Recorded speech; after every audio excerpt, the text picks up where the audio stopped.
Hammaga assalomu alaykum. Bugungi darsimiz isitma patofiziologiyasi.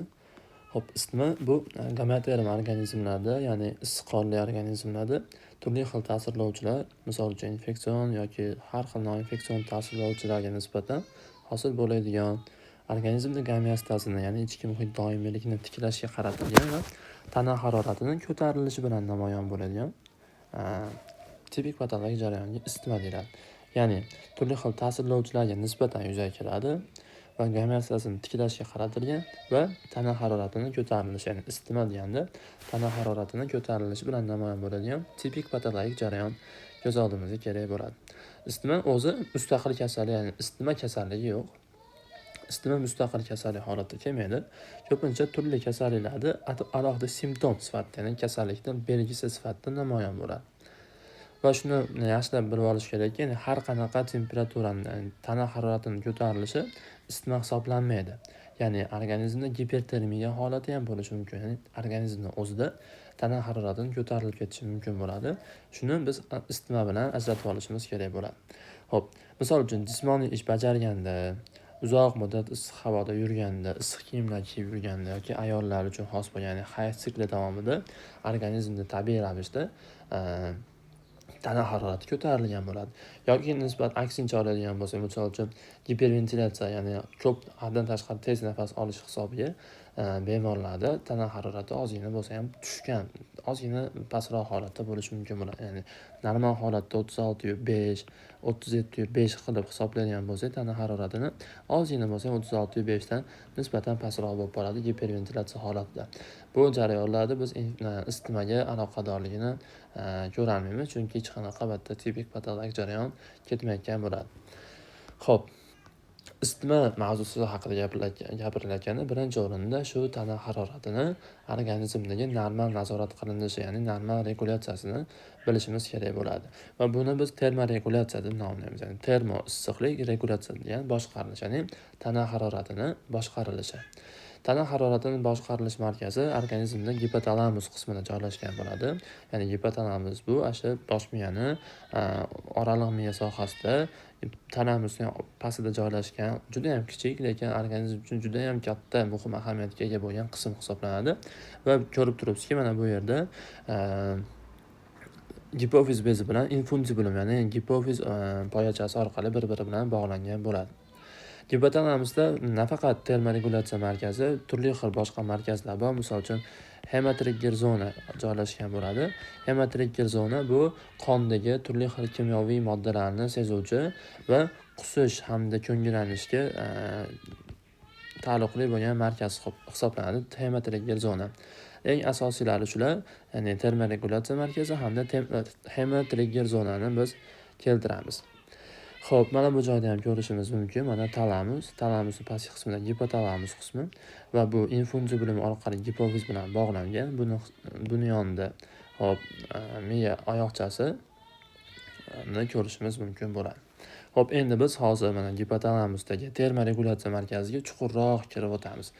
Mana bu joyga e'tibor beradigan bo'lsangiz, qon harakati, ya'ni qon harakati orqali turli xil teridagi retseptorlar yoki ichki termoretseptorlar shu periferiyadagi temperatura yoki organizmning o'zidagi temperaturani, turli xil haroratni sezadi. Ya'ni retseptor yana sezish vazifasini bajaradi va endi mana bu joyda to'rtburchak qismda berilgani bu termoregulyatsiya markazi, ya'ni mana bu joydagi, ya'ni gipofizning gipotalamusning ma'lum bir qismi joylashgan termoregulyatsiya markazining bu qismi hisoblanadi.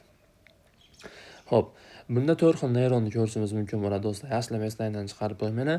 Termostat neyronlari, ya'ni termostat neyronlar degani turli xil retseptorlardan kelayotgan impulslarni o'ziga oladi.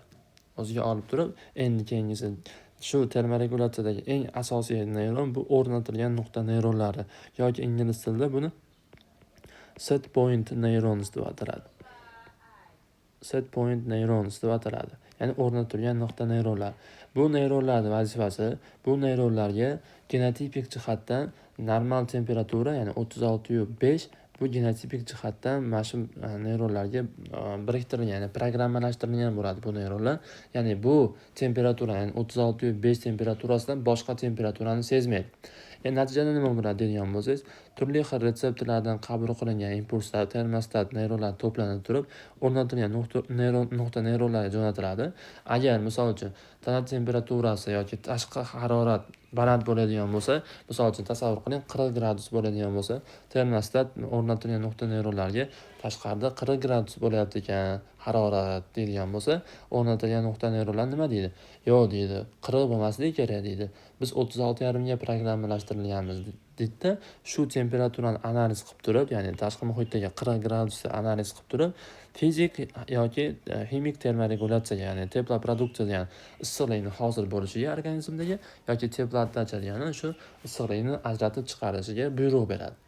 Agar tana harorati ko'tariladigan bo'lsa, ya'ni biz tana harorati deymizmi, tashqi harorat mana shu o'rnatilgan nuqta neyronlardan baland bo'ladigan bo'lsa, organizmdagi issiqlik ajratib chiqarish kuchayadi. Buni turli xil yo'llari bor, hozir gaplashib o'tamiz. Agar tashqi harorat pastroq bo'ladigan bo'lsa, ayniqsa qish oylarida bo'ladigan bo'lsa, yoki mana isitmani mexanizmi ham xuddi shu mexanizm bo'yicha ketadi. Endi bu holatda o'rnatilgan nuqta neyronlari yo'q, bu harorat bizga pastlik qiladi. Endi nima qilishimiz kerak? Endi tana haroratini ko'tarishimiz kerak bo'ladi deb turib, organizmdagi tana haroratini ko'taradi. Xuddi shunday holatda organizmni tana harorati regulyatsiya qilinadi. Siz shu 4 ta neyronni bilishingiz kerak bo'ladi. Termostat neyronlari, o'rnatilgan nuqta, ya'ni set point neyronlari, teploproduksiyani, issiqlikni hosil qilishga javob beradigan neyronlar hamda teplooddacha bu issiqlikni ajratib chiqarishga javob beruvchi neyronlar bo'linadi.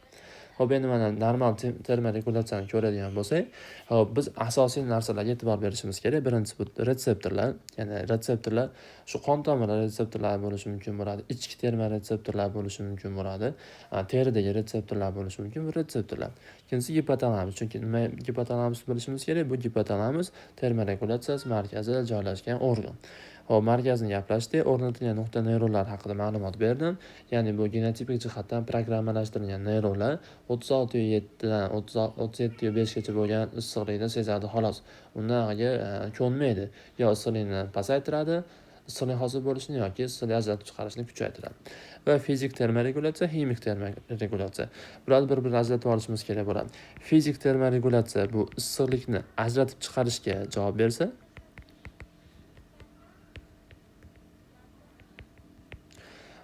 ximik termoregulyatsiya issiqlikni hosil bo'lishiga javob beradi. Ya'ni endi mana misol uchun hosil bo'lishga. Ximik termoregulyatsiya aktivlashdi deganda, demak siz bilishingiz kerak bo'lgan narsa, demak issiqlikni hosil bo'lishi kuchayapti organizmda. Fizik termoregulyatsiya aktivlashdi deganda, issiqlikni hosil bo'lishi kamaytirib turib, issiqlikni ajratish, ya'ni organizmdan issiqlikni ajratib chiqarish kuchayapti degan narsani bilishimiz kerak bo'ladi. Hop, endi savol tug'iladi.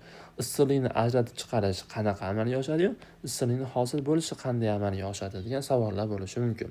Biz hozir mana bu rasmda ko'ramiz. Tasavvur qiling, mana peripheris cold hamda peripheris hot deyapti. Ya'ni tashqaridagi atrof muhit sovuq hamda issiq. Va bu impulslar gipotalamusga keldi. Gipotalamusga kelganda birinchi termostat neyronlari qabul qilib turib, uni set point neyronlariga, mana bu joyda o'ttida berilyapti, set point neyronlariga shu impulsni beradi. Va bu set point nuqta neyronlari shu temperaturani ko'rgandan keyin fizik hamda ximik termoregulyatsiya markazlariga buyruq beradi. Agar issiqlikni hosil bo'lishini kuchaytirish uchun tashqi tarafda, ya'ni periferiya, teri do'stlar, periferiyadagi turli xil qon tomirlar torayadi. Agar issiqlikni ajratib chiqarish kerak bo'ladigan bo'lsa, turli xil qon tomirlar, periferiyada joylashgan qon tomirlarni kengaytiradi. Yana mana bu joyda ko'rasiz, capillaries vasoconstrict deyapti, ya'ni qon tomirlar konstriksiya, ya'ni torayadi. Bu joyda qon tomirlar kengayarkan nima qilish uchun? To lose heat, ya'ni issiqlikni chiqarib yuborish uchun qon tomirlar kengaytiradi. Shuni hisobiga tana harorati ko'tarilib sekin-sekin tushayotgan bemorlarda biladigan bo'lsangiz, issiqlikni ajratib qizish, terlash kabi belgilar bo'ladi. Chunki sabab nima bo'lyapti? Issiqlikni ajratib chiqarish uchun organizmni qon tomirlarini kengaytiryapti. Shuni hisobiga isib ketish, terlash kabi belgilar bo'ladi. Va endi isitma sekin-sekin ko'tarilayotgan paytda bilasizki, bemorlarimiz sovqotadi, junjikadi. Nima undan maqsad degan bo'lsa, mana ko'radigan bo'lsangiz, isitma chiqayotgan bemorlar tuklari ham tikka bo'lib qolgan bo'ladi. Bundan sabab bor ekan. Bundan sabab mana shu qon tomirlar torayib turib, sekin junjiktiradi organizmni. Shunday qilib issiqlikni hosil bo'lishini kuchaytiradi. Ya'ni organizmda issiqlikni qolishini ta'minlab beradi. Xo'p, shunaqa qilib o'rganasiz. Ya'ni bu termoregulyatsiyani normal holatda boshqarilishi edi. Endi isitma haqida gaplashadigan bo'lsak, isitmada ham turli xil ta'sirlovchilarga nisbatan tana harorati ko'tarilar ekan. Endi bu tana haroratini ko'tarishiga sabab bo'layotgan etiologik faktorlarni gaplashib o'tishimiz kerak bo'ladi. Burada biz ikki guruhga bo'lamiz shartli ravishda, birlamchi hamda ikkilamchi etiologik faktorlar qilib. Birlamchilarga fizik omillar, ximik omillar, biologik omillar kiradigan bo'lsa, ikkilamchi etiologik faktorlar interleykin 1 hamda interleykin 6 kiradi. Buni yaxshilab yodlab olishimiz kerak.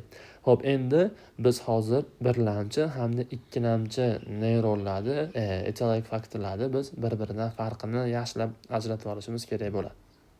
Xo'p, birlamchi, ikkilamchi neyronlarning o'zaro etiologik faktorlarning o'zaro farqi shundan iboratki, birlamchi neyronlar, birlamchi etiologik faktorlar bular o'zi mustaqil holatda isitmani keltirib chiqara olmaydi. Ya'ni fizik omillar biz nurlar bo'lishi mumkin, mexanik zararli oqibatlar bo'lishi mumkin, ximik omillar turli xil tuzlar, kislotalar, ishqorlar, biologik omillar turli xil viruslar, bakteriyalar bular o'zi mustaqil do'stlar hech qachon isitmani keltirib chiqara olmas ekan. Isitmani keltirib chiqaruvchi etiologik faktor bu interleykin 1 bilan 6 hisoblanadi. Interleykin 1 hamda interleykin 6 isitmani keltirib chiqaruvchi omillar hisoblanadi. Chunki nimaga deydigan bo'lsangiz, birlamchi hamda ikkilamchi etiologik faktorlar o'zaro ish faoliyat jihatdan o'zaro uzviy bog'liq bo'ladi. Birinchi bo'lib organizmga turli xil tashqi muhit omillari, zaharlar bo'lishi mumkin, turli xil virus, bakteriyalar ta'sir ko'rsatgandan keyin bu etiologik faktorlar organizmni xususiy hujayralarga ta'sir ko'rsatadi. Ya'ni xususiy hujayralarda yana turli xil leykositlar bo'lishi mumkin.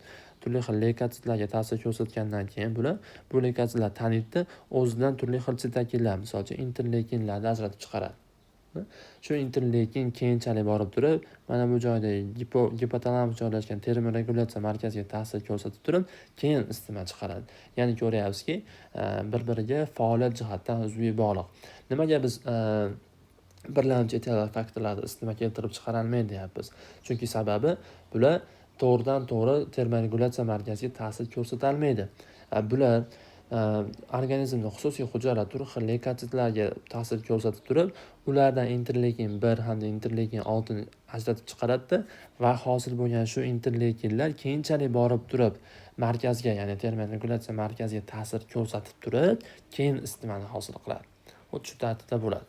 Va endi bu isitmani keltirib chiqaruvchi etiologik faktorlarni biz pirogenlar deb nomlaymiz. Ya'ni piro issiqlik, gen degani hosil qiladiganlar. Ya'ni issiqlikni hosil qiladigan etiologik faktorlar pirogenlar deyiladi va quyidagi asosiy xususiyatlarni namoyon qiladi. Birinchidan, organizmga hech qachon toksik ta'sir ko'rsatmaydi. Ya'ni interleykin 1-6 hisobiga organizmda intoksikatsiya yuzaga kelmaydi va antigenlik xususiyatini ham namoyon qilmaydi. Ya'ni antigenlik xususiyati deganda organizm uchun yot tana vazifasini bajarmaydi bu. Interleykin 1-6 o'zi organizmda bo'ladi. Xuddi shunaqa turli xil o'sha etiologik faktorlar ta'sir ko'rsatganda organizm uchun bu signal sifatida ajralib chiqaradi turli xil hujayralar tomonidan. Xo'p, mana endi interleykin 1 ni hosil qilib oldik. Turli xil xususiy hujayralardan. Interleykin 1 ni vazifasi nima deydigan bo'lsangiz, interleykin 1 mana termoregulyatsiya markaziga borib turib, o'rnatilgan nuqta neyronlarga ta'sir ko'rsatadi. Qanday bo'ladi bu jarayon deydigan bo'lsa, mana o'rnatilgan nuqta neyronlari, mana neyron hujayrasi, shu neyron hujayrasining retseptori bilan o'zaro bog'lanib olib turib, hujayra membranasida o'tgan safar darsimizda gaplashgan fosfolipaza A2 fermentini aktivlashtiradi. Fosfolipaza A2. Fosfolipaza A2 nima qilardi? Fosfolipaza A2 hujayra membranasidagi fosfolipidlarga ta'sir ko'rsatib turib, ularni bir-biridan ajratib yuboradi. Natijada arahidon kislota hosil bo'ladi va arahidon kislotadan keyinchalik prostaglandin E1, prostaglandin E2 lar hosil bo'ladi. Keyinchalik bu hosil bo'lgan prostaglandin E1 va E2 ta'siri hisobiga o'rnatilgan nuqta neyronlardagi genotipik jihatdan programmalashtirilgan 36.5 temperaturasi sekinchalik 38 ga, 39 ga yoki 40 ga almashib bo'ladi. Natijada tashqi muhit harorati normal bo'lishidan qat'iy nazar o'rnatilgan nuqta neyronlardagi temperaturani sezish miqdori kamayib qoladi. Natijada issiqlikni hosil bo'lishini kuchaytirib yuboradi.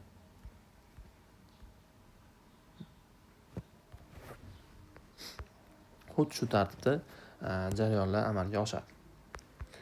Xo'p, endi mana biz ko'rib o'tamiz endi virusli gepatit patogenezida isitmani hosil bo'lishi. Mana hozir hamma aytganlarimizga bu dalil sifatida amalga oshadi. Mana yerda ko'ryapsizki, mana turli xil viruslar ta'sir ko'rsatyapti. Virusli gepatit bu virus xususiy hujayralarning gepatatitlarga ta'sir ko'rsatdi.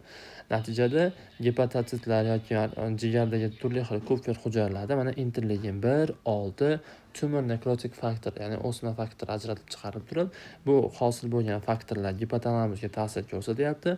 Gipotalamusga ta'sir ko'rsatib turib, tana haroratini ko'tarilyapti.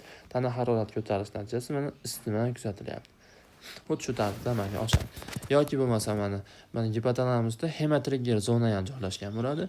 Hemotrigger zonaga ta'sir ko'rsatilishi hisobiga ishtahani pasayishi, holsizlik, qusish, ko'ngillanishi kabi belgilar namoyon bo'lishi mumkin.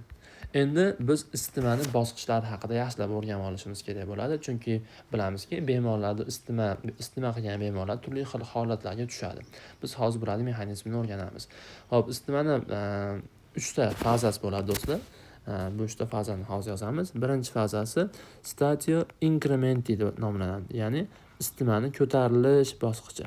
Sekin-sekinlik bilan ko'tarilish bosqichi. Mana ko'ryapsiz, mana birinchi biz analiz qilib olishimiz kerak. Mana bu nuqta berilganlar bilan o'rnatilgan nuqtani harorati, ya'ni genetik jihatdan programmalashtirilgan harorat. Endi bu hozir mana organizmdagi o'zini harorati ekan. Qanday bo'ladi degan bo'lsangiz, isitmani dastlabki bosqichlarida shu o'rnatilgan nuqta neyronlarda tana harorati ko'tarilish hisobiga organizmda o'zida tana harorati past bo'ladi. Natijada organizmda issiqlikni hosil qilish kuchayadi, vazokonstriksiya yuzaga keladi, va bemor qaltiraydi. Nimaga qaltiraydi degan bo'lsangiz, bu muskullardagi faoliyatni kuchaytirish, ya'ni muskullarni qisqartirish hisobiga issiqlikni hosil bo'lishi ham kuchaytiriladi qisman olganda. Shuning hisobiga turli bemorlarimiz junjikadi, ya'ni qaltiraydi.